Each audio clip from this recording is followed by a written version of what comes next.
સુપ્રભાતમ. નમસ્કાર વિદ્યાર્થી મિત્રો. આજે સંસ્કૃતના ક્લાસમાં ગદ્ય 12 કલિકાલ સર્વજ્ઞ હેમચંદ્રાચાર્ય આ લેશનનો અભ્યાસ કરીશું. મિત્રો, આ લેશન ખૂબ જ મહત્ત્વનો છે, સરળ છે, પણ ટૂંકનોંધ માટે ખૂબ જ મહત્ત્વનો છે. કારણ કે અહીં વિષય પ્રવેશમાંથી પણ અને લેશનમાંથી આમ બે ટૂંકનોંધ પૂછાઈ શકે છે. આપણે આ લેશનમાં ખાસ તો હેમચંદ્રાચાર્યનું જે સાહિત્ય સર્જન છે, એની જે પુસ્તકો છે એનું નામ યાદ રાખવાનું છે.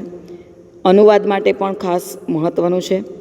તો સૌપ્રથમ આપણે જોઈએ કે વિષય પ્રવેશમાંથી હેમચંદ્રાચાર્યની જો ટૂંકનોંધ પૂછાય તો આપણે કેવી રીતે લખી શકીએ. તો એક સંસ્કૃત સાહિત્યમાં હેમચંદ્રાચાર્ય જેવા છે કે જેમને કલિકાલ સર્વજ્ઞનું બિરુદ મળ્યું છે. ખાસ ધ્યાન રાખજો, કલી એટલે કળિયુગ, કાલ એટલે સમય, સર્વ એટલે બધું જ, અને અજ્ઞ એટલે જાણનાર. કળિયુગમાં બધું જ જાણે છે તે કલિકાલ સર્વજ્ઞ. બીજા કોઈ સાહિત્યકાર, કાલિદાસ હોય, ભાસ હોય, તો ભવભૂતિ હોય, કોઈ પણ સાહિત્યકાર હોય એને આ બિરુદ મળ્યું નથી જેવું હેમચંદ્રાચાર્યને મળ્યું છે. તો આપણે સૌપ્રથમ એની ટૂંકનોંધ જોઈએ. તો આપણે પોઈન્ટ વાઇઝ જોતા જઈશું. તો સૌથી પહેલાં એનો જન્મ જોઈએ, ક્યાં થયો, સમય જોઈએ જન્મનો, સ્થળ જોઈએ કઈ જગ્યાએ થયો, માતા પિતાનું નામ જોઈશું. તો પોઈન્ટ વાઇઝ એને યાદ રાખીશું તો ખૂબ ઝડપથી આપણને શોર્ટ નોટ તૈયાર થઈ જશે. તો જોઈએ, વિક્રમ સંવત 1145ની કાર્તિક પૂર્ણિમા. કયો સમય છે? વિક્રમ સંવત 1145ની કાર્તિક પૂર્ણિમાને દિવસે અમદાવાદના ધંધુકામાં હેમચંદ્રનો જન્મ થયો હતો. માતા પિતાએ તેમનું નામ ચંગદેવ રાખ્યું હતું.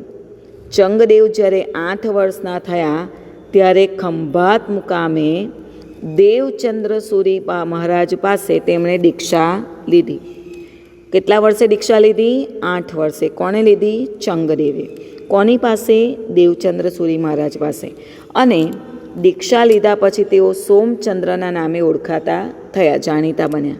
સોમચંદ્ર જ્યારે 21 વર્ષના થયા ત્યારે તેમણે સુરીપદ પ્રાપ્ત કર્યું. જૈન ધર્મમાં જ્યારે તમે જ્ઞાન કમ્પ્લીટ પૂરું કરી લો, જેમ કે આપણે કોલેજની ડિગ્રી 3 વર્ષ કોલેજ કરીએ તો આપણને ડિગ્રી મળે બેચલરની, બરાબર, પછી માસ્ટર કરો તો માસ્ટર ડિગ્રી મળે.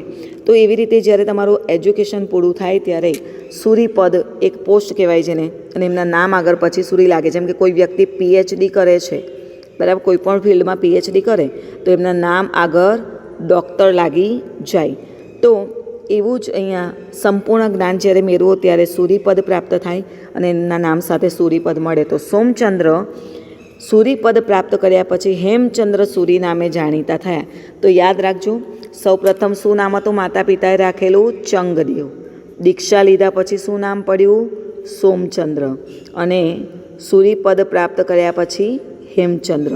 હવે કલિકાલ સર્વજ્ઞનું બિરુદ ક્યારે મળ્યું?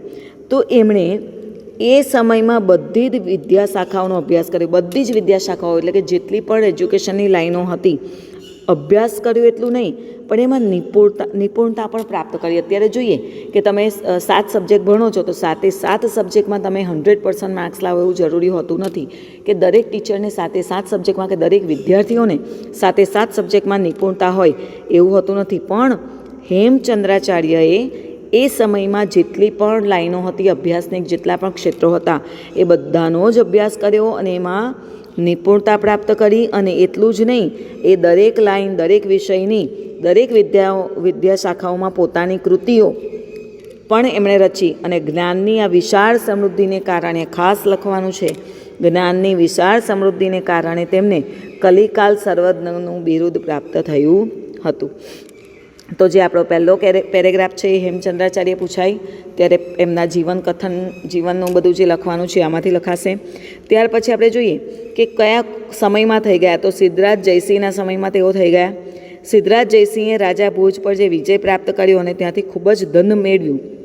અને એમાં પુસ્તકાલયમાં અમૂલ્ય એવા ગ્રંથો હતા એ પણ લઈને અણહિલપુર પાછા આવે છે. અને એમાં એ ભોજનું રચિત સરસ્વતી કંથાભરણ જ્યારે જુએ છે ત્યારે સિદ્ધરાજ જે છે એ હેમચંદ્રાચાર્યને બોલાવીને એવું જ પુસ્તક વ્યાકરણનું એક લખવાનું કહે છે. અને હેમચંદ્રાચાર્ય એક એવું જ વ્યાકરણનું સરસ પુસ્તક લખે છે અને એનું નામ આપે છે સિદ્ધહેમ શબ્દાનું શાસન. કારણ કે સિદ્ધરાજ માને છે કે પૈસાથી જ બધું થતું નથી. કીર્તિ યસ્ય સહજીવતી, જેની નામના છે. માણસ મૃત્યુ પામ્યા પછી પણ અક્ષરદેહે, સરસ્વતીની પૂજા જ્યારે થઈ હોય ને ત્યારે અક્ષરદેહે જીવિત રહે છે. તો હેમચંદ્રાચાર્ય દ્વારા સિદ્ધહેમ એટલે કે સિદ્ધરાજ જયસિંહ અને હેમચંદ્રાચાર્ય બંનેનું નામ અમર બને એમના નામ સાથેનો એક અમૂલ્ય ગ્રંથ એમણે રચ્યો છે, આજે પણ સંસ્કૃત સાહિત્યમાં છે. તો આમ આપણે લેશન તરફ આગળ વધીએ. ફરીથી એકવાર આ ટૂંકનોંધ સમજી લઈએ કે વિક્રમ સંવત 1145 કાર્તિકી પૂર્ણિમા અમદાવાદના ધંધુકામાં જન્મ થયેલો.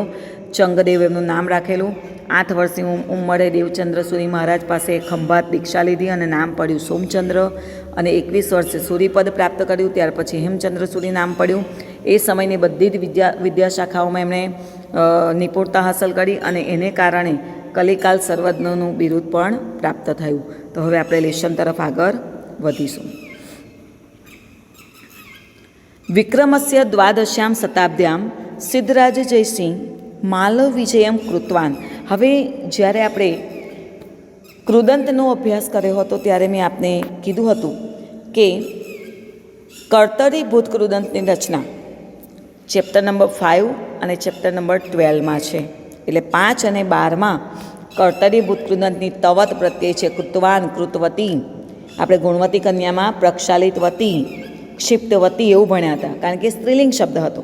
હવે અહીંયા સિદ્ધરાજ જયસિંહની વાત આવે છે એટલે પુલ્લિંગ શબ્દ છે એટલે તવત પ્રત્યય આવ્યો કૃતવાન. તો અહીં એ ખાસ સમજવાનું છે કે આપણે કર્તરીભૂત કૃદંતની રચના શીખીએ છીએ. બીજી વસ્તુ જે મહત્ત્વની છે, મોસ્ટ આઈએમપી છે શતાબ્દ્યામ. મિત્રો ખાસ યાદ રાખવાનું છે, વિભક્તિ છે, એક્ઝામમાં ઘણી બધી વાર પૂછાય છે. શતાબ્દી મૂળ શબ્દ છે શતાબ્દી ઇકારાંત અને યામ પ્રત્યય લાગે છે અહીંયા શતાબ્દ્યામ.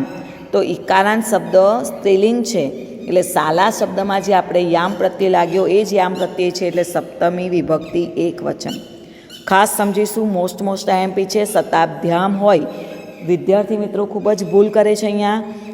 યામ અનુસ્વારમાં મ પ્રત્યય જોઈને સેકન્ડ વિભક્તિ લખે છે, પણ પ્રોનાઉન્સ ધ્યાનથી કરવાનું.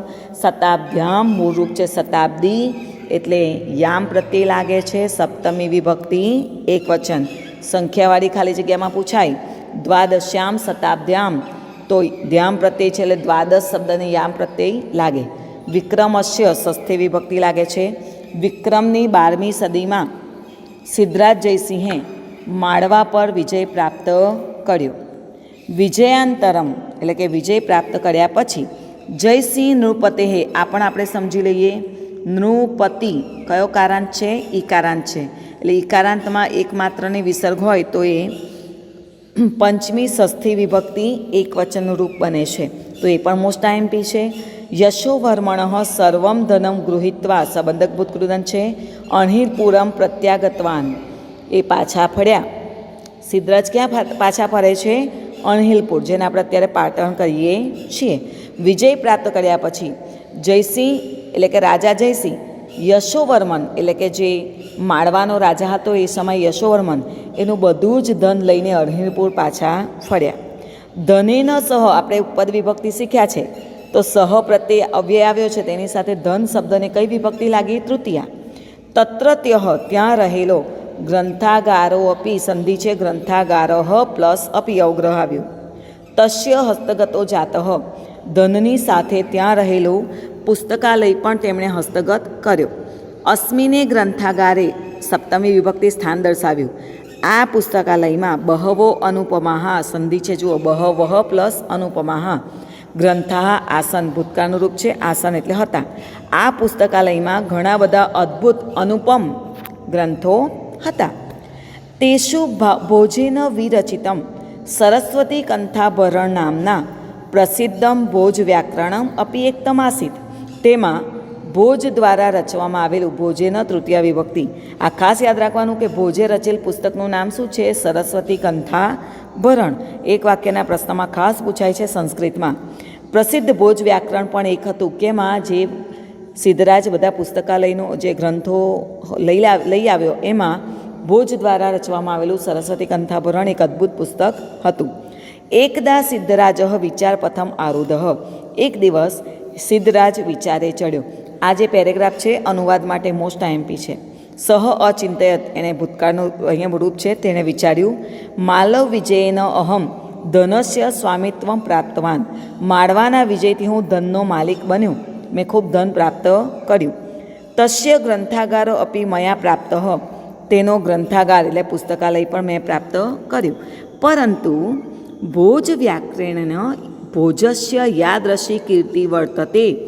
પરંતુ ભોજના વ્યાકરણથી ભોજની જેવી કીર્તિ છે, જેની ખ્યાતિ છે, તાદસી કીર્તિ મયા ન પ્રાપ્તા. મારા નામથી કોઈ એવું પુસ્તક છે નહીં કે જે લોકો યોગો સુધી મને યાદ કરે. ભોજ નથી, ભોજ મૃત્યુ પામ્યો છે, એનો વારસ છે યશોવર્મન, જેણે અને હરાવી દીધો છે, પણ છતાંય એની કીર્તિ છે, નામના છે, તો એવી નામના મને હજુ મળી નથી. અતઃ એતાદ્રશમ કિમપી કરણીયમ. હું એવું શું કરું? યેન મદિયા કીર્તિ અપી. અહીંયા સંધિ છે કીર્તિરપી, ઋત્વ સંધિ છે. કીર્તિ પ્લસ રપી, કારણ કે ઇકારાંત કે ઉકારાંત આવતું હોય તો વિસર્ગનો ર થઈ જાય છે, એટલે રનો અ કરવાનો. અપી કીર્તિ. જેમ કે પિતુ પ્લસ આજ્ઞા, પિતુર આજ્ઞા એવું થાય. ઉકારાંત કે ઇકારાંત આવતું હોય તો અહીં આપણે જોઈએ કે કીર્તિરપી ઋત્વ સંધિ થાય છે, તો એ પણ આપણે સમજીશું. તાદ્રશી ભવેત યાદ્રશી ભોજસ્યાસ્તિ. તેવી કીર્તિ મારી હજુ સુધી થઈ નથી.